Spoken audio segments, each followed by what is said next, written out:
Hello. Hi, how you doing? I am great. How are you? So far, so good. How's Wonderful. how's the seminar going? I think it's going great.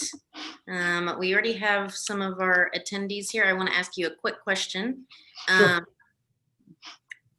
Are you anticipating and would you prefer, in terms of engaging our audience and viewers, are you comfortable with them engaging via the chat function, or would you prefer to interact with them video and audio?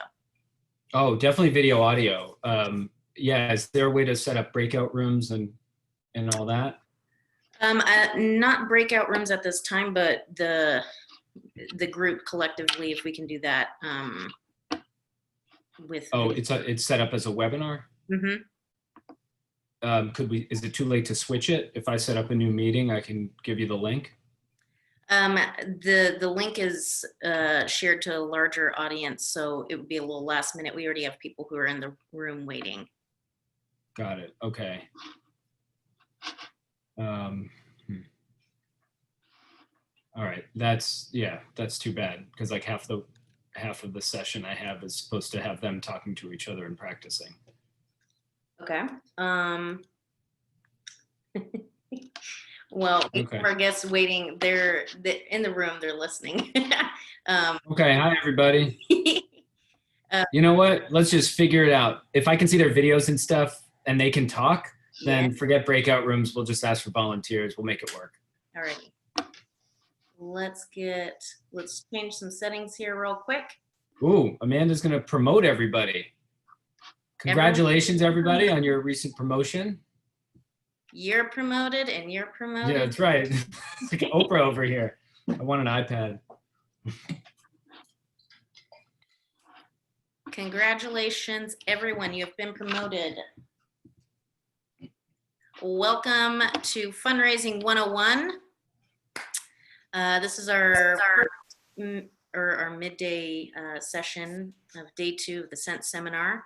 I am very excited to be here with you all, and I'm grateful and happy to introduce Rabbi Elan Babchuck. I'll turn the floor over to you and let you start us off. Okay, great. Welcome, everybody.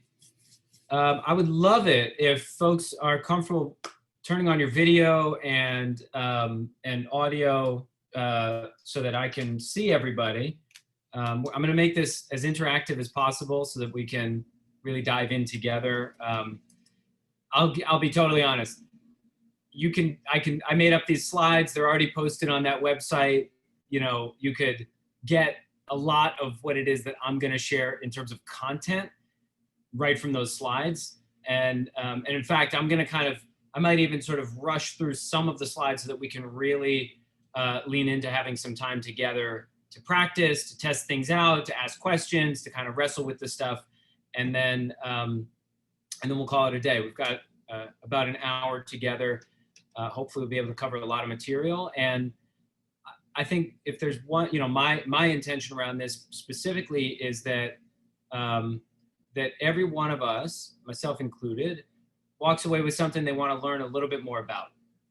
Oh, maybe there's this thing that, okay, that's an aspect of fundraising I feel pretty confident about, or I already kind of knew that.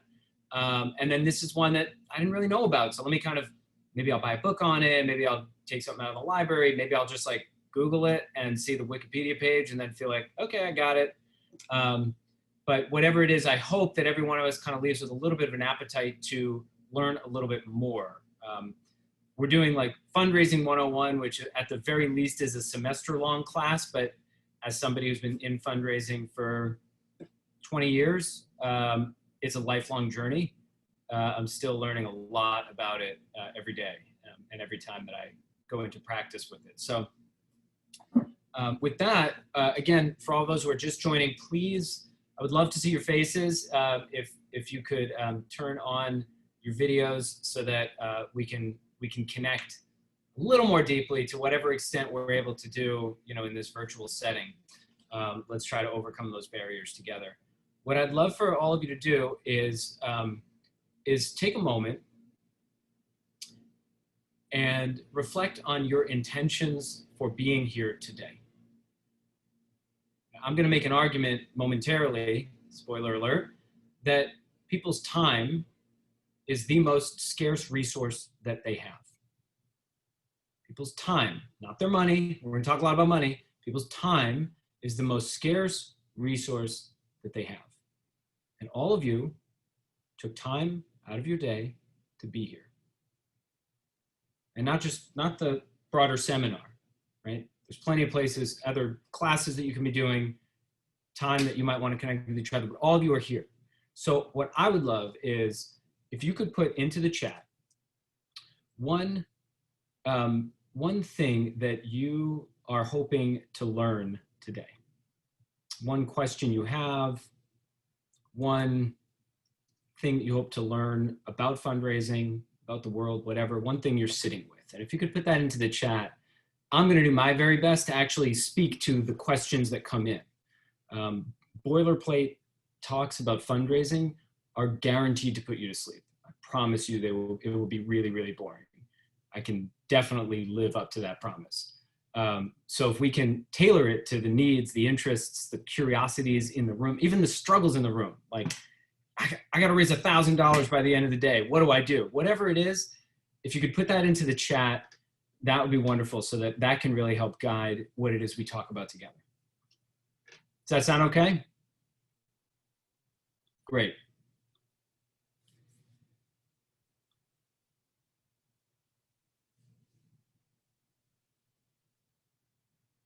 Great, so I'm seeing Rachel says how to develop a fundraising team.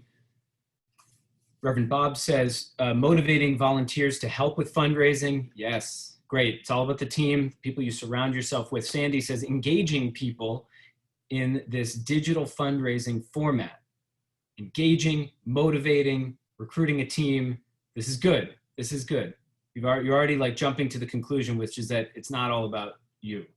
Even if you're the fundraiser, the executive, the founder, the whatever, it's not all about you, right? It's people you surround yourself with. I'm wanting to learn how to fund my own salary in a grassroots nonprofit setting. Correct me if I'm pronouncing this right. Is it Maddie? Maddie? Or something else? You can tell me. Maddie, okay, got it. All right, and I hope everyone can unmute themselves. Can people unmute themselves in this function? Okay, so just like do it. You can interrupt me, it's great. I won't take offense, I promise. So this is, I wanna lift up what Maddie just said. Learn how to fund my own salary in a grassroots nonprofit setting. Why is that critical? Because fundraising for your own salary is the single most difficult hurdle for a founder and an executive, right? Because you're going to somebody and you're saying, kind of want you to put food on my table, right? That's what it feels like when you're saying, you know, actually my time is worth a little more than just than volunteering. I think actually there's a real value to, I think I bring real value to the, so how can you make a case for the organization when you are the organization? That's a real, Maddie, I'm so glad that you phrased it that way. That's a hard thing to do. It's one of the hardest things to do. And I'm actually gonna call on you later to practice doing it. Okay. Why is fundraising our go-to strategy for financial income and sustainability? Ashley, you are correct. You have just, this is great. I might just throw the slides away because one of the first slides that I put up is about, it's called a revenue mix, an income mix for social enterprise. Very often we think, okay, well, it's a nonprofit, so you just 100% fundraising, or it's a social enterprise, so it's 100% like, you know, earned revenue, right? That can't be the way we go because otherwise it becomes a very monolithic, top-heavy kind of organization, and top-heavy means they can topple very, very easily, right? Organization, nonprofits that were funded entirely by grants, many of those foundations have shifted their focus to what they would call like urgent COVID-related issues starting in March. And so unless you're in the urgent COVID-related issue thing, that foundation walked away and all of a sudden the budget's gone. So that's why we need to have a revenue mix from the very, very beginning of the founding of the organization. And that's also really important because if you have an organization where the entire income or the budget is really reliant on one person or one organization, or no matter who you are, where you come from, and what deep intentions you have for building this organization and working for this organization, I can just about guarantee that you will begin to shape the organization, not in the image of God, not in the image of the people that you want to serve, but in the image of that donor or the image of that foundation's mission. Right? It's a really dangerous thing. So you have to be able to, what allows you to do, Ashley, thank you for bringing this up, is if you don't rely entirely on one foundation or one, and you don't have that top heavy, but it's really a well-balanced mix, then guess what? You can walk away. When the donor says, no, you have to do this, or the donor says, if you don't put, if you align with that movement, I'm not going to be a part of your thing. If you don't do da-da-da-da, well, great. I don't need you. This whole thing was designed to not be built entirely about you. Right? Okay, good. I'm just riffing on these things. This is amazing. How much time should be spent in a 40-hour week to fundraising for a church or nonprofit? Okay, so I actually want to just like demolish the concept called fundraising. And I want to tell you, if you're working a 40-hour week, 40 hours is fundraising. 40 hours is also caring for souls. 40 hours is also building relationships with people. 40 hours is also living out your ministry. 40 hours is also making change in the world. 40 hours might also be having fun, God forbid, right? What I mean to say is that you're always doing all of those things. And if all we think about when we think about fundraising is that time when I sit at the coffee shop with the person and ask them for money, or the crowdfunding campaign where I have to do the awkward 90-second video, hey, every friend's da-da-da-da, share it, da-da-da-da, whatever it is that you do, that's fundraising, yes. And the newsletter that you send out on Monday mornings where you remind people about how important your mission is and the people that you're serving and the lives you're changing and the world that you're building or rebuilding or deconstructing before you can rebuild it, that's fundraising. If you're giving a sermon from the pulpit about why it is that the church needs to grow in this moment of all moments, that's fundraising. Right? So let's step back. I'm going to use that word fundraising, but I actually want to kind of tear it down a little bit and stretch it out. Great. They all have share, camera, mic, power. Oh, thank you. Tech support. Excellent. How to make donors understand the why and the need to donate. Good. That comes into case for giving. Excellent. How to establish a culture of fundraising in an institution.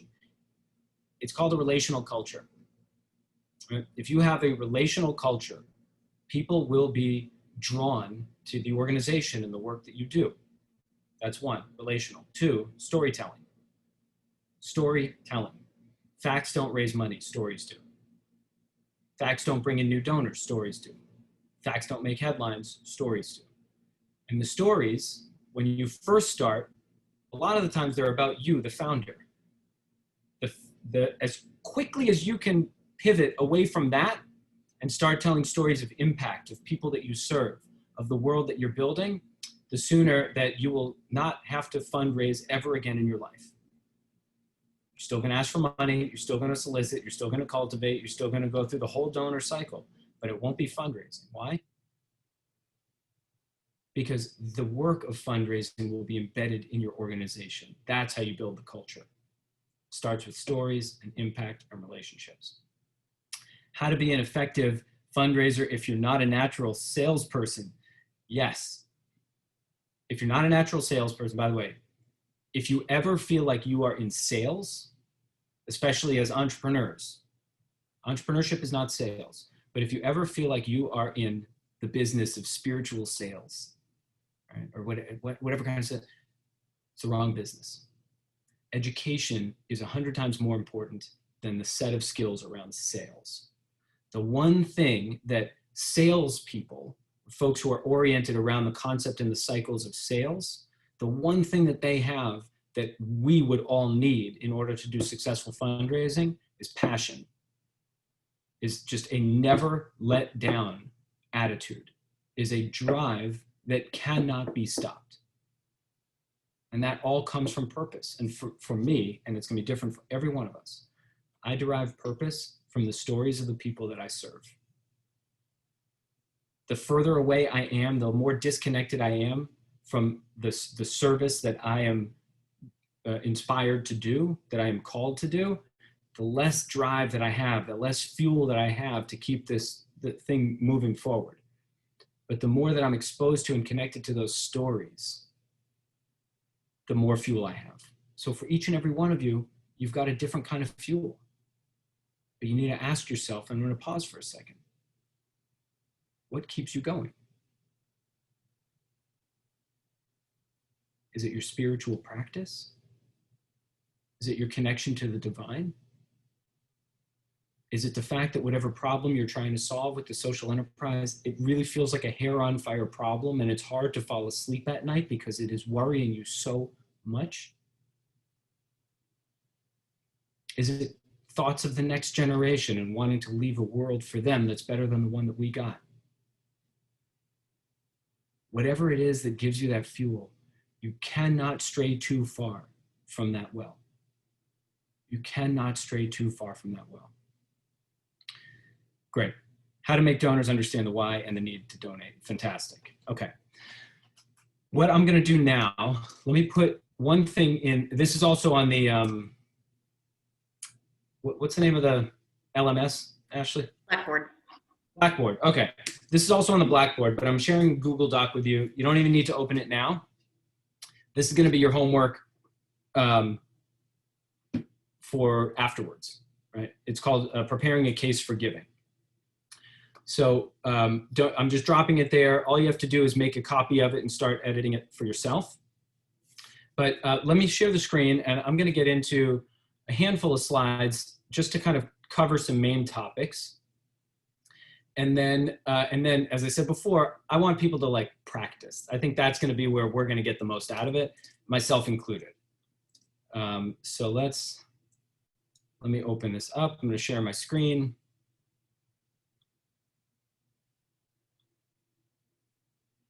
Great. Okay, can everyone see that all right? Okay. Great. One thing to just like know about fundraising, especially in a virtual world where you might be soliciting somebody and not in the same room as them, always talk with your hands. It really helps capture their attention, because especially if they're on the other side of a screen, there's like email over there, they're like reading news about, I don't know, what's happening in the world, they're checking other things, and the more that you can kind of keep people engaged that way, the more likely they are to stay connected to your message. It's really important. Okay, this is the agenda, talked about it. You set your intentions, which is amazing, because now everything I teach, I'm going to teach to those questions. I'm going to give you some broad concepts, a couple that we already touched on. Then we're going to talk about solicitation, which is just one part of the donor cycle. And I'm going to give you kind of 4 frames to think about that. Then we're going to practice making an ask. It's going to be awkward, I promise. It's going to feel weird, I promise. And it's going to be worth it. That I also promise. The more practice you have, the better you'll feel. All right, so 4 rules of fundraising, and frankly, this is the work in general. Thou shalt have impact. These 4 rules are not about the work, and they're not about the person you're asking money from, and they're not about the foundation you're soliciting. These are about you. If you believe in the work, that belief will be infectious, right? Have you ever been around a pastor who just like kind of didn't really feel like it anymore? Didn't really feel like they were moved by the Spirit, didn't really feel called. And by the way, like, and my heart goes out to them. But if you've been around someone like that and heard someone like that give a sermon, you're not jumping out of your seat to do whatever it is that the call at the end of the sermon is. You're just like, okay, what's next? When's lunch? Right? But if you're around somebody who believes in their heart of hearts that whatever it is they're doing really has the ability to have deep impact and build a world that's worthy of the divine and of every single one of us built in that divine image, not a lot of people are going to walk away from your fundraising ask. But you need to believe it. So when you wake up in the morning and you go to work, or you working on your startup, building the product, whatever it is you're doing, if you don't believe in it, got to go back to the well. So you have to have impact, because if you don't, you're not going to believe in it. You can only work with good people. Only work with good people. People you trust, people you believe in, people who believe in you. That means when I say work with, obviously you only want to hire people you trust. You only want to hire people you really want to work with, etc. Same goes for taking money from them. Right? If there's a foundation that happens to have a ton of money, but they got the money through ill-gotten gains, or because they got a, if Jewel in Silicon Valley opened up a foundation and they were like, yeah, we want to help people and whatever. It's like, well, you also got millions of teenagers hooked on, tobacco. So I'm not sure I want to open up my new, community service center and call it the Jewel Center, right? Only work with good people. That means only take money from good people, only seek money from good people, and you will be able to sleep well at night. ABC. It's not always be closing, which is what other fundraising people will tell you. I don't care about closing. Be curious. If you're in a relationship with a donor, potential donor, grantee, volunteer, and they believe that the only reason you're in a relationship with them is to be their teacher, to be their solicitor, to ask them for money, or because they have the money, that relationship is over. If you're not learning something from these people, then it's time to get more curious. Because every one of them has Torah to teach. Every one of them has scripture to teach you. They have scripture in their stories. They have liturgy in their lives. But you have to be curious about it. And finally, you have to have fun. If your job is making you miserable, we got to find a new way to experience the job, or it's time for a new one. Or it's time for a new startup, or it's time for a pivot, or it's time for a new way to approach the work. But it's good. Then I put the roller coaster here because startup work, entrepreneurship work is a roller coaster. There are ups and downs.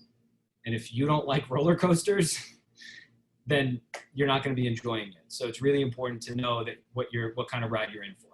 This is what I talked about earlier. Thank you, Ashley, for bringing this up. Income mix. 20%, 30% grants. That's obvious what a grant is from foundations. By the way, foundations, your contacts at the foundations, those relationships should be the same kinds of relationships as you have with your volunteers and the same kind as you have with your donors. You have to also cultivate, you also have to develop a relationship, okay? 50% donations, that's the goal, right? For a social enterprise startup. And then 20% earned revenue. What does earned revenue mean? Right? Earned revenue is other ways that you can generate revenue, whether you're selling something, you're offering a service that is a fee for service, some other way that you can bring in money that is not philanthropically dependent. And you want to grow your earned revenue year over year. Test out as many different kinds of ways to earn revenue as you can. And the more that you can diversify those experiments, the better. So that adds up to 100%, I think, more or less. The ways of giving, right? Everybody has 3 T's: time, talent, and treasure. So this framework that we call fundraising is actually the same framework for asking anybody for anything. Let me repeat that. We're talking about fundraising, and we think funds, we think money. If you have volunteers who come in and set up the chairs every Sunday morning, and you never thank them, are they coming back? Not a chance. It's not going to happen. If you have people that you need to set up chairs, but you never ask them, are they going to come in the first place? Of course not. If you need chairs set up, but you never bother to talk to people about the meaning and the purpose of the church in the first place, I don't know that they're going to be all that interested in setting up chairs. Everything that people have to give, time, talent, treasure, we have to consider all of those as sacred gifts, people giving of themselves. And we have to shepherd those gifts accordingly. This is the donor cycle. It's the same cycle for grant makers, same cycle for volunteers, and the same cycle for customers too. And I want to offer you one note about this cycle. Typically, we tend to think in the nonprofit world, and certainly in the world of faith, in 1 year long cycles.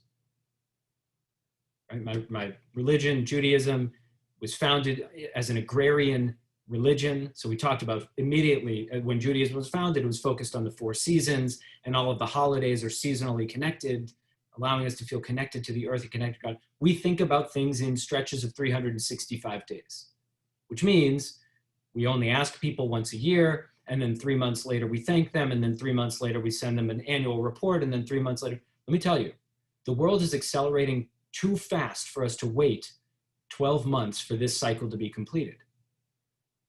There's no reason why you can't make more than one ask in 1 year, right?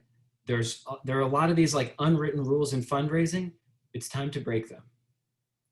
First, you got to identify people. Then you cultivate them. Then you solicit them. Then you recognize them. Then you steward them. And then you're back to the beginning. How do you get back to the beginning with a donor that you already have? Identification is simply an opportunity to reassess. How's the relationship? How did they feel about giving? Do you feel like you asked for enough? Did you thank them enough? Do they feel honored? Is it time to ask them for more? Has the world around us changed such that the needs of your organization or the fit with this donor doesn't feel right anymore? Those are the questions you have to ask. So for our purposes, we're just going to talk about solicitation because that's the sort of toughest part of it. I would imagine even people who have no fear of fundraising and feel like they could do it in a heartbeat, they can thank people. People who do have fear of fundraising and struggle with it, they're probably comfortable thanking people. They're probably comfortable honoring people. They're probably comfortable identifying people and what they're yearning for and how they want to give. It's the solicitation part that feels the toughest. So that's what we're going to delve into today. Here's how you prepare a case for giving. Now, I'm not going to spend a lot of time on this because it's in that document that I shared with you. But a case for giving is very simple. Why is it that this person should give to this organization in this moment? This person, this organization, this moment. That's your case for giving. It should never feel like sales. You open up with a story. Maybe you paint a picture of the world as it is. My supervisor, when I worked as a community organizer in Los Angeles, Sister Mary Beth Larkin, she talked about the difference between the world as it is and the world as it could be. The world as it is and the world as it could be. The picture you're painting of is about the gap. This is the world as it is, and quite frankly, it's devastating. This is the world as it could be. I want you to join me in bridging this gap. I want you to join me in building that world. Why you? I'll tell you why. This is what I know about you. Why this organization? I'll tell you why. We have a proven concept. Here's our theory of change. And here's a story about somebody who already lives in this world as it could be. But I need your help. Okay, so you open with a story about the world as it is, and then the mission and vision should tell them what the world as it should be or could be looks like. Then maybe you explain your programs. Again, they should know about it by the time you're sitting with them, but it never hurts to remind them, hey, I'm so grateful for your continued support. I don't know if you know about this, but that program that we've been running, would you believe that we had 1,000 people in the soup kitchen last week?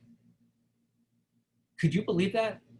I remember when we first founded the soup kitchen 4 years ago, it was 10 or 20 or 30. And we founded it knowing that even if there were only 10 or 20 or 30, that those mouths were fed and those people were nourished, that it would have been worth every ounce of energy and every moment of time that we put into building that soup kitchen. We never even imagined the kind of need that was actually out there. And so we need to grow this soup kitchen. We need to hire more staff. We need more resources, et cetera, right? Tell them about the program.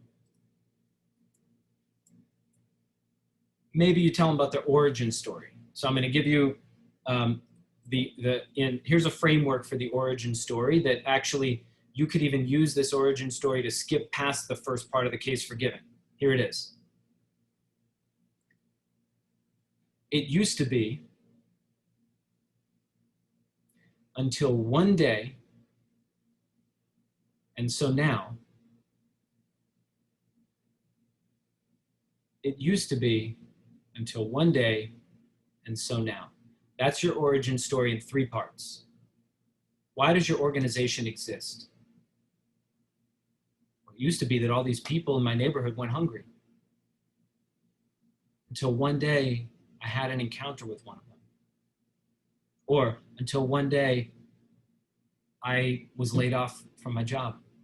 And I realized that for 5 years, I'd walked past this group of people and othered them until I realized that I was this close. And so that was the day I decided we were going to build a soup kitchen.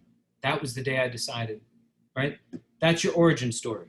That story should be the most powerful storytelling technique that you have. That should be in your back pocket at all times. You should never have to sell your organization if you can tell an origin story that gives people chills. Outcomes, impact stories, tie it back to the opening. Financial needs. Now here's where you have to be really specific and really prepared. How much do you need? When do you need it? And what options are you giving your donor? Okay, so I'm raising for my own salary. Here goes. When we first started the soup kitchen, I decided, you know what, I'm unemployed right now. I need to get a part-time job somewhere else. And I really maybe we only need 5 or 10 hours a week for me to do this work. So I figured I already volunteer 5 or 10 hours a week. I'm gonna give 5 or 10 hours a week. And look what we've been able to build. With me, the founder of the soup kitchen, the executive director, working 5 or 10 hours, volunteer with 0 budget. But now what I just told you is that we have 20 to 30 times the need that I first thought was out there. So the budget we need to raise $60,000 this year. And that's going to be so that I can do this work full time. You've seen what I can do in 5 or 10 hours. Just imagine what's possible when I can, when your gift will enable me to give my full time to this project. That's how you raise for your salary. It's not about you and the impact on your life, because that creates a really funky dynamic with the donor that you never want to create. It's about what work will happen when the donor invests in your time. Does that make sense? Questions? Okay. And means of support. How can you help? So let me say a word about making this ask and about the money. I have never asked for too much money in my career. Not once has a donor walked away because I asked for too much money. I can tell you that 20 years into this, I still asked for too little money.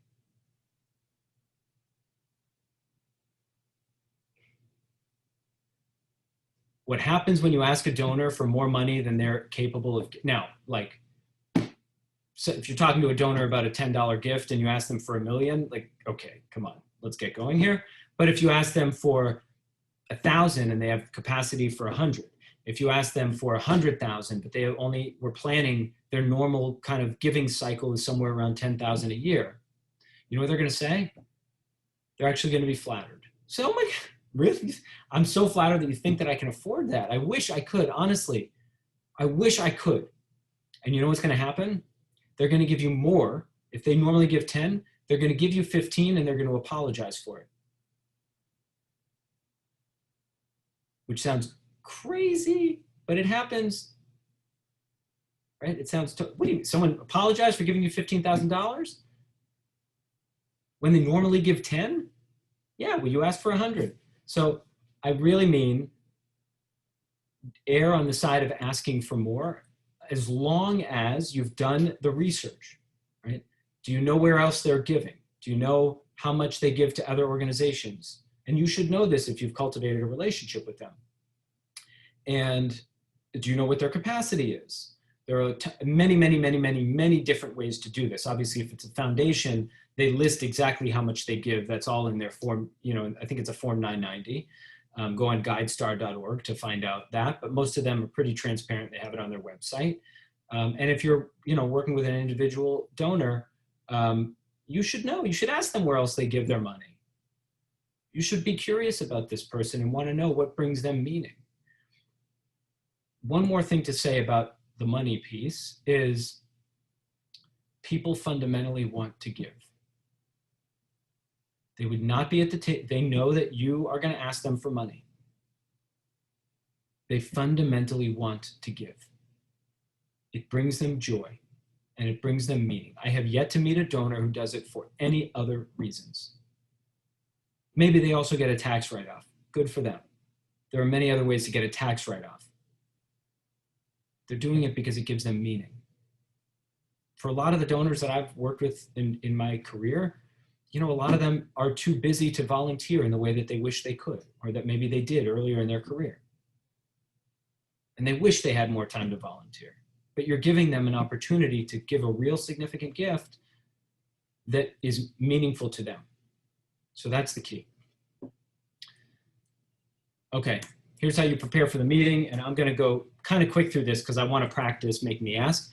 Make sure the time is right. If the person just, lost 30% of their retirement, maybe now's not a good time to do it. If the market just crashed, give it a minute. If whatever it is, make sure the timing is right, and you have to trust yourself on that. Send the materials in advance.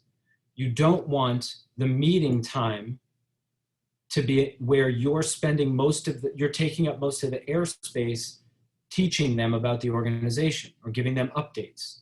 It's like if you work in an organization and you have team meetings and most of the team meetings are you just talking at each other. Well, what did you, here, let me give you 5 updates about my work. Okay, let me give you 5 updates about my work. Okay, break, right? Why are we here? You can get that in an email. Send the materials in advance. The time that you're together during that solicitation and making the ask is relational time where you talk 30% tops. Ask great questions, have good responses prepared to the questions that they might have or even the objections, but don't give them updates. Because then you're going to talk 70% of the time, they're going to listen 30%, and they're going to be 100% less interested. Remind yourself why you are here. That's what I mentioned at the beginning of our time together. Ask yourself why they agreed to meet. This is critical.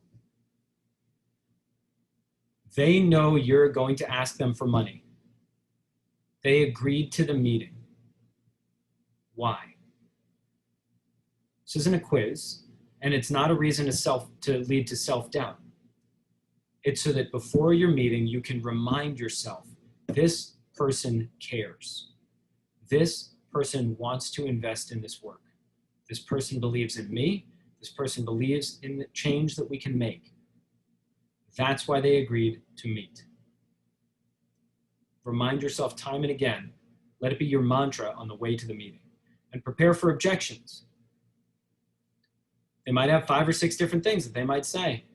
Just have some, I'm not saying have excuses for anything, but know that sometimes with some of these relationships, they're not totally 100% ready, and they're going to share you what their concerns are. So be prepared. That's all. Here's an example. Yeah, in my family, we've already allocated most of our charitable giving this year. So I'm sorry, I can't do that. Have I got news for you? We're going to be here January 1st. How'd you like to be our first donor January 1st, 2021? Okay, great. That way we can be the first ones in. Have your objections, have your responses ready. All right, a few things to keep in mind. They want to give. People give based on relationships. They want to know where their money's going, so make sure you're being transparent. And people need to have their objections answered in a positive way. Don't get defensive. If you're getting defensive, it'll get uncomfortable quick. Okay, here's how you make the ask. We're just going to do the last 4, okay, in our little practice. You open up with small talk. Yeah, the weather's so crazy. I mean, can people even do small talk right now? What do you say? Like, yeah, our empire's falling. Yeah, country's falling. But I don't know. Like, what do you say? How about that pandemic? There's nothing you can say for small talk right now, which actually means you can sort of cut right to the deep. Tell me how you're actually doing. Don't do the small talk that's like, tell me how you're doing so that I can get to the next thing and ask you the real question I want to know. Right? Especially for those who are faith leaders, ask how they're doing like you really mean it.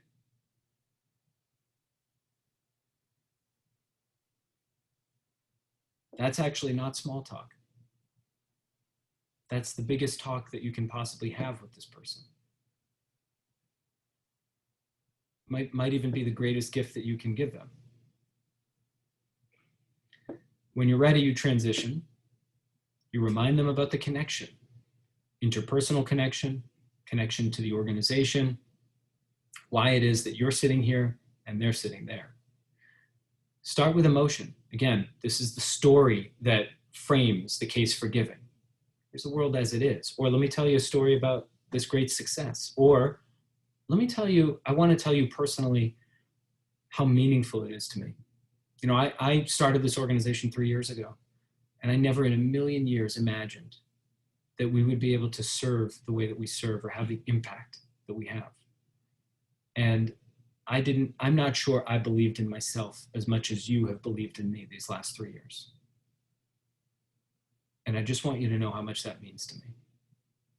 Because for every time that I've had self-doubt, for every time I stayed up at night worrying if we were going to make payroll, for every time that I knew there were hundreds of other hungry people in our city that we weren't serving, you assured me that we could get there, and you continued to invest. And I just want you to know how much that means to me. Just be honest. If you're telling a story that you don't believe in, stop telling that story.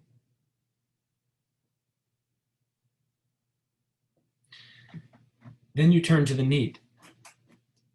We talked about that earlier. And then you make the ask. Now, there are 2 kind of cliches about making the ask that I'm going to share with you, because they're mostly true. And sometimes, you know, they're like, you know, Rudyard Kipling stories. They're like, they just are, and you kind of believe them to the extent you believe them. But I'm going to share them with you because they have been somewhat valuable. So one is the first person to speak after you make the ask is the one who is conceding. So I'd like you to give $10,000.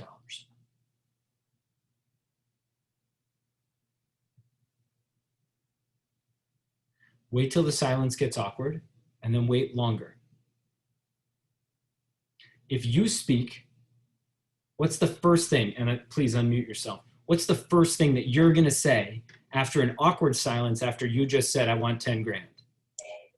No, Or, Yeah, or thank you. And Rachel, what did you say? I may be asking too much, and if so, I apologize.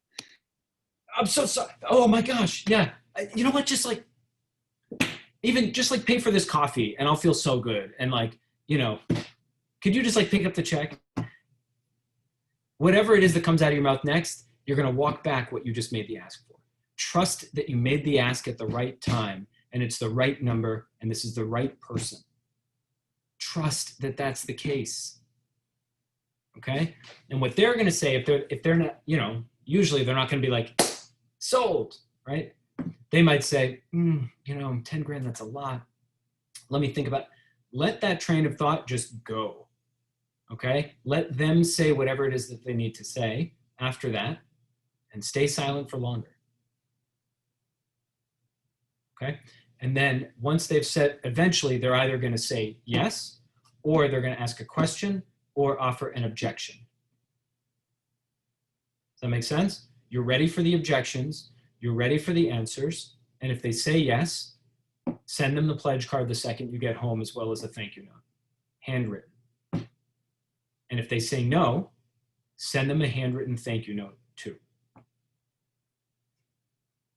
Because otherwise, you know what they're going to come to the conclusion about?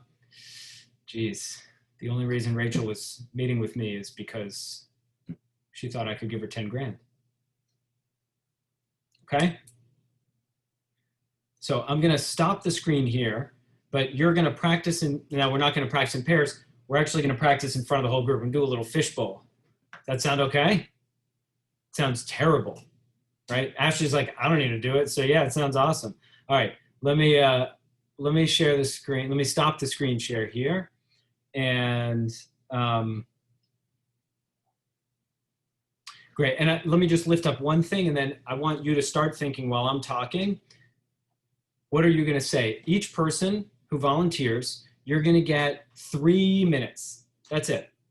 You can just start at, like, make sure that you hit the following notes.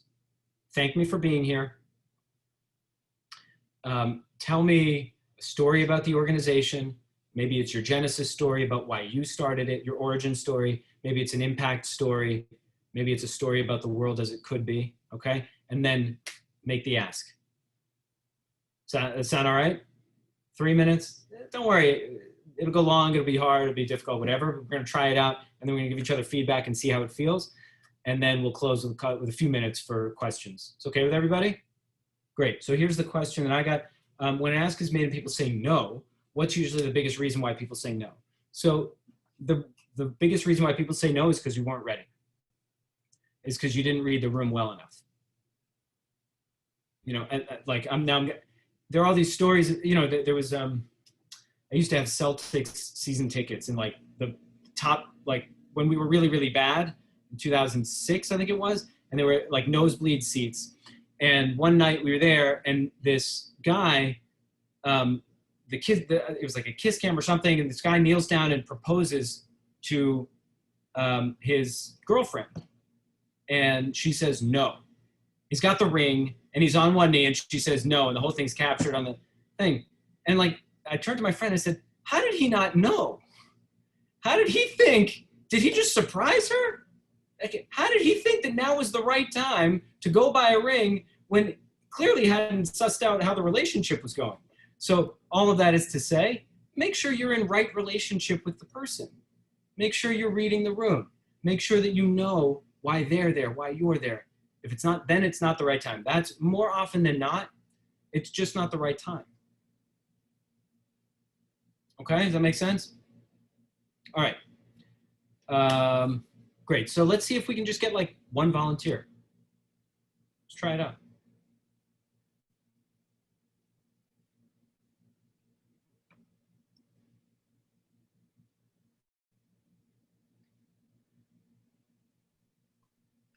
I can go. Great. How do you say your name? Elan. Elan. Okay. Hi, Elan. Thank you so much for coming and meeting with me today. I really appreciate the time that you took to hear me out. I started this organization because I saw a need in my neighborhood for food sustainability. We live in a food desert. There's a lot of people who don't have access to fresh produce. And I saw an opportunity because I saw some people were participating in gardening. And when they participated in that, they felt a connection to the earth, to their food. They felt sovereignty over what they were eating. And they also felt connection to the people that were working with them and were around them. So after I noticed that and saw what fertile ground, what a great environment this was for furthering missions in gardening, I decided that that was something that I wanted to be a part of. So at this time, I have been unable to commit myself fully to developing this program because of financial constraints. But with your assistance, I could devote myself entirely to this program. So would you be willing to donate the $20,000 that I'm asking for in terms of supporting myself financially during this time. Yeah. What an incredible thing. Wow. You know what? I actually, 20,000 is a lot. Gosh, you know, we just gave to this other, you know, organization, and, you know, would you, how about, would you be open to, I think we can commit maybe 10,000, and would you be open to allowing that to be a matching gift? So, because I believe in you as a fundraiser, right? You just, like, we didn't even have 10,000. Would you be open to allowing me to use that as a matching gift so that you go and raise 10,000 and then come back to me? That would be wonderful. Great. All right, first of all, that was amazing. Everyone give a round of applause. Matt, round of applause. Matt, unbelievable. What's another, so I just like totally tricked you, and you still crushed it? No, you still like absolutely got the money. What is another thing? Now, you notice what I said and like what I was offering. What's another counter offer you might have said, or another way you would have come back from that? So I said, I can't do 20, I can do 10, but only once you get 10. Mm-hmm. That's tricky. I know, I was being a jerk. What's another way to do it? You tricked me. Right. I could say I'm willing to raise the other 10,000, but to have your 10,000 secured initially would help me seek funding in the future. Bam, that's it. That's the answer, right? Because what did I commit? I pledged 0. I sort of kind of pretended that I pledged 10, but I pledged $0. All I'm going to do is match whatever you get up to 10,000. And you said, actually, your gift is going to enable me to go out and get those other funds, because there are other donors out there who I know I can. That was perfect. That was absolutely 100% perfect. Okay, I'm going to shut up with all my, like, that was amazing. Any reflections, Maddie? Any reflections from anyone else? That was scary, but I appreciated getting the chance to say it out loud. So thank you. You're a force. That was incredible. Thank you. Especially like you just came, you had the question like 45 minutes ago, and then you just answered the question yourself 45 minutes later. That was amazing. Any other thoughts or reflections? Anyone else want to give it a shot before we open the Q&A? I'm not volunteering. I just wanted to say that Maddie's counteroffer of when you put up your 10,000 and that'll help me go and raise another 10,000 was very helpful. So it was good strategic thinking. I appreciate that. Such good strategy. That's right. That's right. So that's one of the kinds of objections that some donors might come with. I can't give now. What if I give later? I don't want to be the first one in because it's too risky, and I'm a hedge fund person, and so I like to hedge. Now's not the time for hedging. The world's on fire. Right? Maybe that's not the picture you're going to use, but it kind of feels like Rome is burning. Okay. What do you think about the strategy of trying to get matchers first, starting with matching? Great. Going out and seeking those first, and then to challenge people. Yeah, that's a great question. So matching gifts is a great technique. I bet Carla's covering this in Fundraising 201 or 102 or whatever she's doing in that other Zoom room somewhere else in the world. But matching gifts are a really great technique, really, of kind of alleviating concerns for donors that you're building a top-heavy organization. Donors tend not to want to be the sort of relied upon year after year after year after year. They want to invest in sustainability. They want to invest in something that can grow over time and that becomes organic.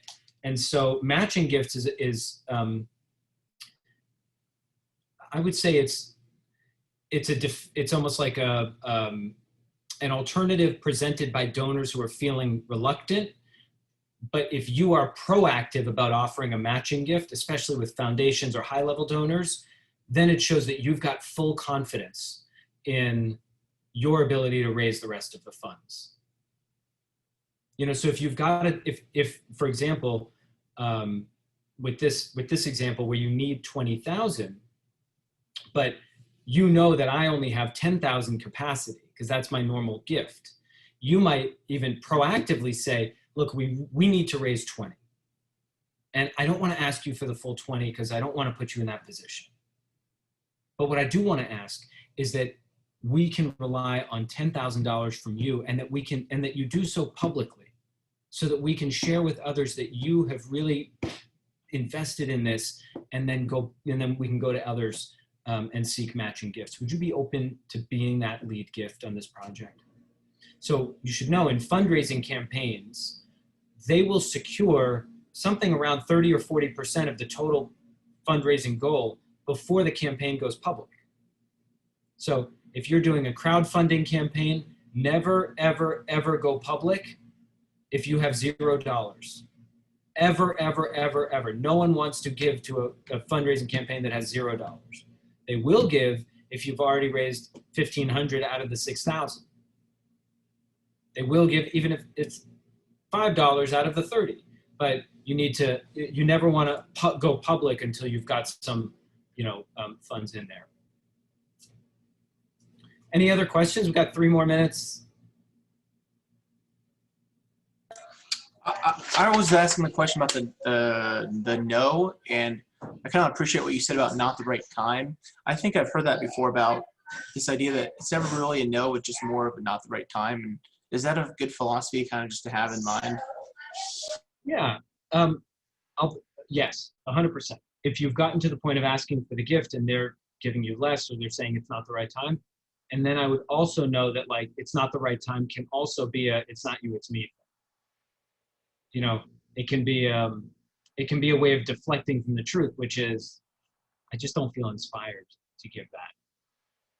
Or, gosh, you didn't really send me a thank you note last time you asked for a gift.